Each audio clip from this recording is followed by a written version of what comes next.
Selamat pagi sedulur. Aktivitas vulkanik Gunung Semeru memasuki bulan Oktober ini itu terjadi peningkatan jika dibandingkan dengan 2 bulan sebelumnya ya.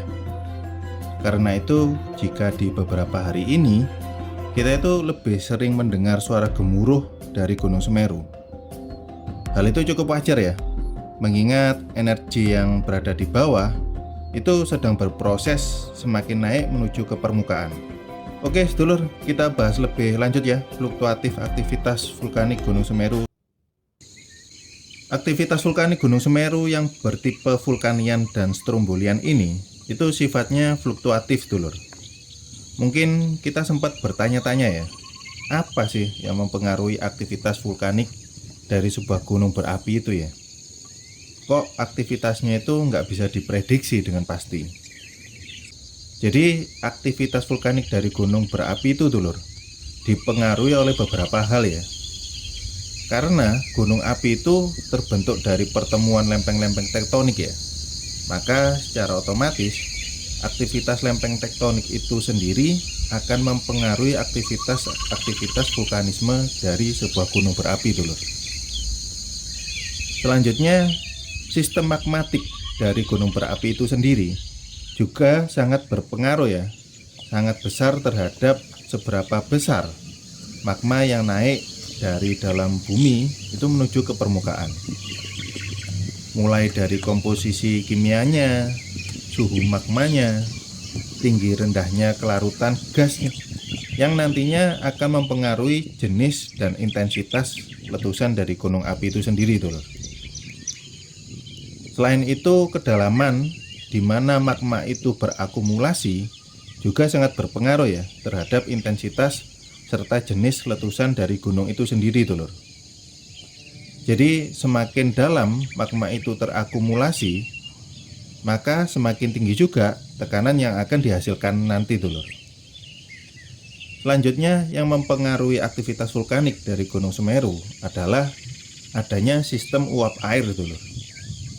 Air yang masuk ke dalam sistem vulkanik seperti hujan yang meresap melalui retakan-retakan serta pori-pori tubuh gunung api, lalu air tanah yang ada di sekitar gunung itu sendiri juga dapat memicu letusan yang lebih eksplosif ya, dengan menghasilkan tekanan yang lebih tinggi lagi dulur. Oke sedulur, tadi itu tentang beberapa hal yang mempengaruhi aktivitas vulkanisme Gunung Semeru ya.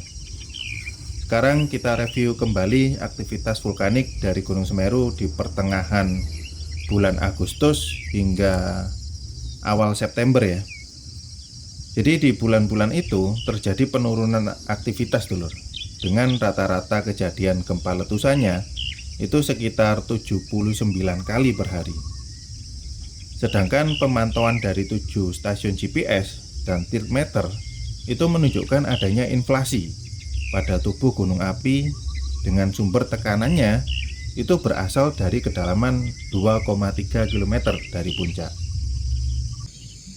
Lalu pada awal hingga pertengahan bulan September, aktivitas vulkanik Gunung Semeru itu lebih menurun lagi dulur. Dengan rata-rata kejadian gempa letusannya itu sekitar 40 kali per hari. Hal itu selaras dengan hasil pemantauan dari 7 stasiun GPS dan tiltmeter ya, yang menunjukkan adanya deflasi. Sehingga dari perubahan arah vektor itu menunjukkan sedikit mendekati tubuh Gunung Semeru dulur. Lalu pada akhir bulan September, rata-rata kejadian gempa letusannya itu juga masih rendah. Jadi sekitar 52 kali per hari dulur. Namun dari 7 stasiun GPS dan tiltmeter kembali menunjukkan adanya inflasi pada tubuh gunung api dengan sumber tekanannya itu berasal dari kedalaman 8 km dulur. Seiring dengan peningkatan jumlah gempa letusan, gempa guguran, dan gempa tremor harmoniknya, hal ini tuh mengindikasikan bahwa semakin intensifnya proses akumulasi tekanan serta pergerakan magma yang menuju ke permukaan. Dan hal itu berpotensi bisa mempengaruhi kestabilan endapan material erupsi yang ada di puncak dulur. Lalu pada periode awal Oktober, aktivitas vulkanik Gunung Semeru itu kembali meningkat dulur. Dengan jumlah gempa letusan itu rata-rata sekitar 106 kali per hari. Dan dari pemantauan stasiun tiltmeter Argosuko itu menunjukkan adanya pola deflasi.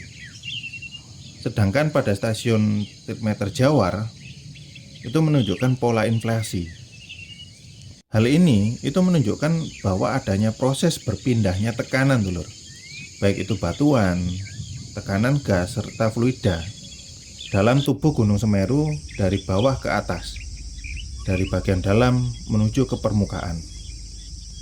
Dan hal itu juga selaras dengan hasil data perubahan arah vektor dari tanggal 8 September hingga ke 8 Oktober ya. Arah perubahan vektornya itu menjauhi tubuh Gunung Semeru dulur. Oke dulur, itu aktivitas vulkanik dari Gunung Semeru ya, dengan pembentukan kubah lava yang masih terus aktif terjadi bersamaan dengan letusan dan juga embusan yang bisa kita abadikan dan informasikan pada hari ini ya.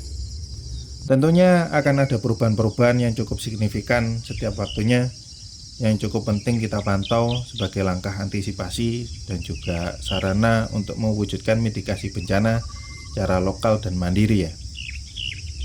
Oke, pamit dulu sedulur. Salam hormat saya buat keluarga di rumah. Berkah sehat bahagia selalu. Assalamualaikum warahmatullahi wabarakatuh.